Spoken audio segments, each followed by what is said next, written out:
साथियों कि आंधी आए तूफान आए, ना कभी रुके थे और ना कभी रुकेंगे। अब बह जाए चाहे लहू का हर एक कतरा, ना कभी झुके थे और ना कभी झुकेंगे। आइए सर।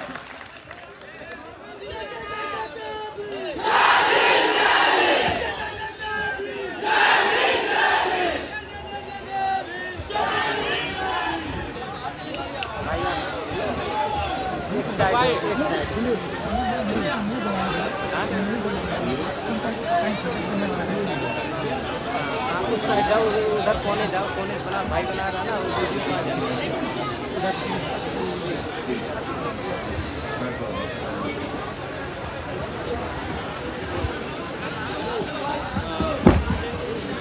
जयवीर, ये इसने खंड के हिसाब से जरूर कर दिए।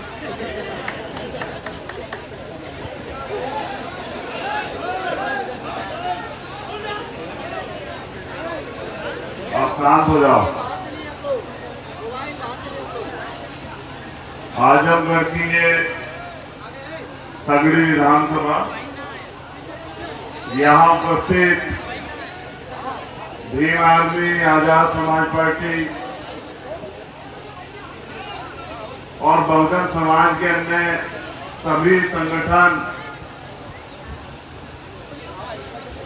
से उपस्थित तमाम नौजवान साथी, बुजुर्ग, हमारी बहनें, माताएं, आप सबका बहुत बहुत धन्यवाद कि आप लोग लंबे समय से इंतजार कर रहे हैं।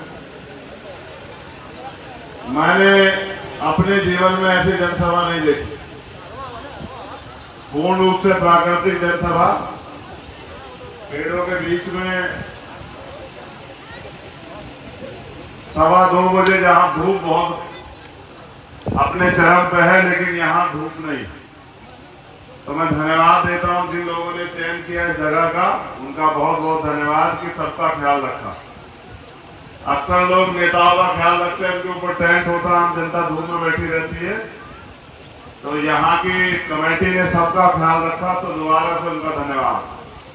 इसके साथ साथ विधानसभा चुनाव का दौर है। मैं अपने चुनाव को खत्म करके कल हमारे वोटिंग पड़ी गोरखपुर में, उसके बाद फिर मैं दोबारा से जहां जहां हमारे प्रत्याशी लड़ रहे हैं, कोशिश करके उन तक पहुंचने का काम कर रहा हूं, उनकी सभाओं में जाकर अपील करने का काम कर रहा हूं। इसी कड़ी में आज सगड़ी में हमारे प्रत्याशी हैं श्रद्धेय अमित चंद यादव जी, जो एक मेहनती, ईमानदार और जिम्मेदार बहुजन मिशनरी है। अभी मेरी उनसे बात हुई तो उन्होंने अपने जीवन के बारे में बताया कि वो मानव साहब श्री काशीराम के आंदोलन से जुड़े रहे इस आजमगढ़ से, क्योंकि आजमगढ़ एक क्रांति धारा भी है और धरा भी है। बहुजन आंदोलन अगर सबसे पहले कोई ताकतवर हुआ तो वो आजमगढ़, जब पूर्व में हमारा आंदोलन जो चलता था, उससे पहली बार एमपी अगर कहीं जीता था पूरे देश में तो आजमगढ़ जीता। आजमगढ़ क्रांतिकारियों की धरती, आजमगढ़ बहुजन आंदोलन की जननी। आजमगढ़ में बहुजन आंदोलन हमारे महापुरुषों के दिखाए रास्ते में पहले से चल रहा। तो आज अपनी बात को कहने से पहले जो समय समय पे संत गुरु महापुरुष जो है जो जन्मे, जिनमें तथागत महामानव गौतम बुद्ध, संत शिरोमणि सतगुरु रविदास जी महाराज, भगवान वाल्मीकि महाराज, गुरु नानक देव, संत कबीर, उसके बाद सामाजिक परिवर्तन के नायक राष्ट्रपिता ज्योतिबा फूले, छत्रपति साहू जी महाराज, पेरियर राम स्वामी नायकर, पेरियर यादव, संत गाडगे जी महाराज, नारायणा गुरु, महामना रामस्वरूप वर्मा, बाबू जगदेव प्रसाद कुशवाहा, जननायक कपूरी ठाकुर, और इनके साथ साथ महाराजा बिजली पासी, मां उमादेव पासी। इस धरती को नायक के रूप में जिन्होंने अपने लहू से सींचा परम पूजनीय डॉक्टर बाबा साहब भीमराव अम्बेडकर, उनके बाद शोषितों को राजनीतिक ताकत का एहसास कराने वाले मान्यवर साहब श्री काशीराम, और आज परिवर्तन के दौर में पिछले 5 साल से जिन लोगों ने विपक्ष की भूमिका अदा की, मैं उन सब भीम आर्मी के क्रांतिकारी साथियों का और आजाद समाज पार्टी के पदाधिकारी कार्यकर्ताओं का धन्यवाद देता हूं कि इस जालिम सरकार के सामने वो लोग मोर्चा लेके खड़े रहे। और आजमगढ़ से तो मैंने कितने दर्द देखे आपको पता है, 2 मुकदमे यहाँ मेरे ऊपर है। जब यहाँ प्रधान सत्यमेव जयते की हत्या हुई आपको याद होगा, और हम बड़ी संख्या में वहां से आए, सरकार के इशारे पे पुलिस के लोगों ने हमें रोक दिया। एक घटना नहीं है उसके बाद, अगर आपको याद हो कि प्रधान मुन्ना पासवान जी के साथ क्या हुआ, और वहां पुलिस के अधिकारी किस भाषा का प्रयोग करते हैं। नौजवान साथियों, आपका उत्साह देखने लायक, लेकिन उत्साह के साथ साथ अपने आंदोलन को आगे भी बढ़ाना, हमें अपने आंदोलन को लक्ष्य की तरफ लेके जाना, ये लोकतंत्र है। मेरे आज भी याद है, जब मैं 16 महीने जेल में था, एक रात ये सोच के काटा करता था कि एक दिन ऐसा आएगा कि मैं अपने रहबरों के आंदोलन को आगे लेके चलूंगा, उस आंदोलन को पूरा करूंगा। क्योंकि माननीय साहब श्री काशीराम ने कहा था कि मुर्दा लोग मिशन नहीं चाहते और जिंदा लोग रुकने नहीं देते। हम जिंदा लोग हैं और हम अपनी आंखों के सामने इस मिशन को बढ़ता हुआ नहीं देख सकते।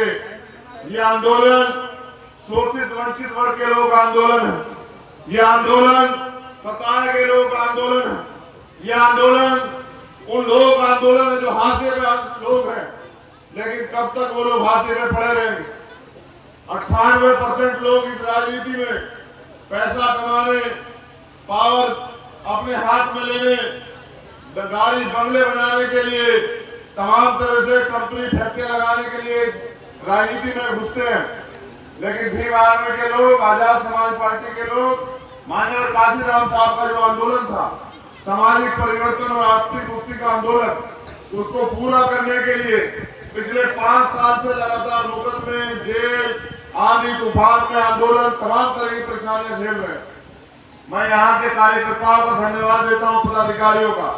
मेरे आज भी याद है कि यहाँ एक घटना हुई थी और एक नौजवान, हमारा छोटा भाई यहाँ अंशु, वो बारिश में बैठा हुआ था अपने साथियों के साथ न्याय के लिए, और उसने हमसे कहा कि भैया देखिए, हम बारिश में आंदोलन कर रहे हैं लेकिन प्रशासन और सरकार नहीं सुन रही है।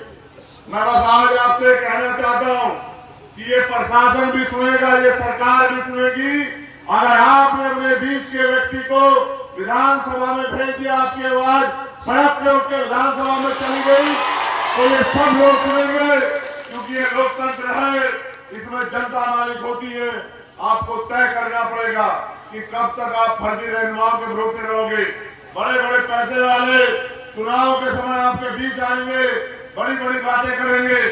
एक बार आप ये भी याद रखना कि 5 साल से आपके लिए सड़कों पे लड़ कौन रहा था, जब अन्याय, अत्याचार, जुल्म जाती हुई, तमाम तरह से शोषित वंचित वर्ग के लोगों के लिए उनके खिलाफ कानून बने, निर्दोष बच्चों में मुकदमे लगे, जेल भेज दिया गया, यहाँ एजुकेशन का बजट कम हुआ, यहाँ स्कॉलरशिप खत्म की गई, आरक्षण पे भर्तियों में आरक्षण के घोटाले हुए, पेपर लीक हुए, और रेप, हत्या जैसे मामलों में भी सरकार के लोग प्रशासन पर दबाव बना के आरोपियों को संरक्षण देते रहे।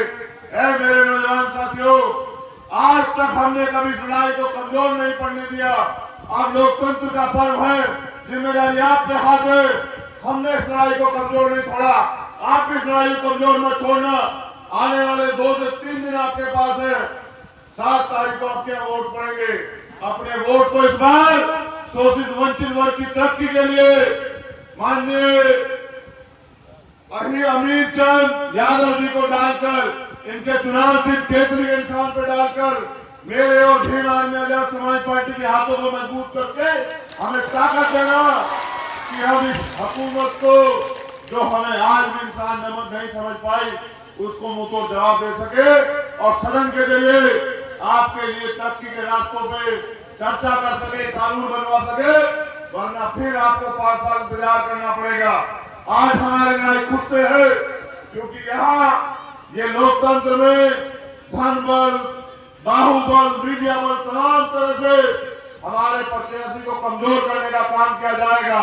लेकिन याद रखिए कि 5 साल भी आप लड़े हैं, आने वाले 5 साल भी आपको लड़ना है।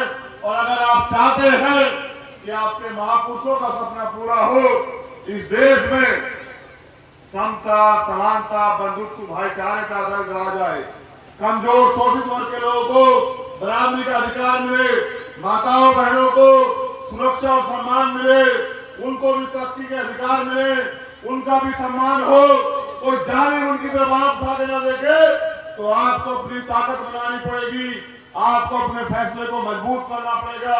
और जिस तरह पिछले 5 साल से ना आंधी देखा, ना तूफान देखा, ना दिन देखा, ना रात देखा, ना किसी की गाड़ी का इंतजार की, पैदल, मोटरसाइकिल, साइकिल पे चल के आपने भीम आर्मी और चंद्रशेखर आजाद को ताकत देने का काम किया, पूरी दुनिया में पहचान दिलाने का काम किया।